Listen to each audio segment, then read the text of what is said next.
चलिए विद्यार्थियों, आज हम कक्षा 10 अध्याय 5 समांतर श्रेणी चैप्टर 5 अर्थमेटिक प्रोग्रेशन के महत्वपूर्ण सूत्र याद करते हैं जो एग्जाम के पॉइंट ऑफ व्यू से आईएमपी हैं।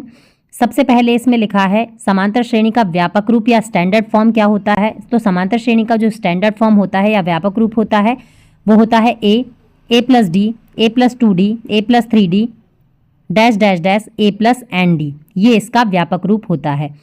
समांतर श्रेणी जो होती है उसका पहला पद जिसे हम ए कहते हैं और सारवंतर मतलब कॉमन डिफरेंस जिसे हम डी कहते हैं। अच्छा, कॉमन डिफरेंस निकाला कैसे जाता है? कॉमन डिफरेंस निकालने के लिए हम बाद वाले पद में से पहले वाले पद को माइनस कर देते हैं, दूसरे पद में से पहले वाले पद को माइनस कर देना, तीसरे पद में से दूसरे पद को माइनस कर देना, चौथे पद में से तीसरे पद को माइनस कर देना। समांतर श्रेणी का जो सर्वांतर है वो हमेशा बराबर आता है। कॉमन डिफरेंस जो होता है वो हमेशा बराबर आता है, चाहे आप किसी भी बाद वाले पद में से उसके पहले वाले पद को घटा दें। अगला है समांतर श्रेणी का एनवा पद, nth term of N A P. तो समांतर श्रेणी का एनवा पद ये भी जनरल पूछा जाता है, ये होता है A N equal to A plus N minus 1 into D. ये कई बार एग्जाम में पूछा जा चुका है। अगला है एन पदों का योगफल। तो एन पद के योगफल के दो सूत्र हैं, आप इन दोनों में से कोई एक लिख सकते हैं। Sum of nth term of N A P. पहला है S N equal to N upon 2a plus N minus 1 into D और दूसरा है S N is equal to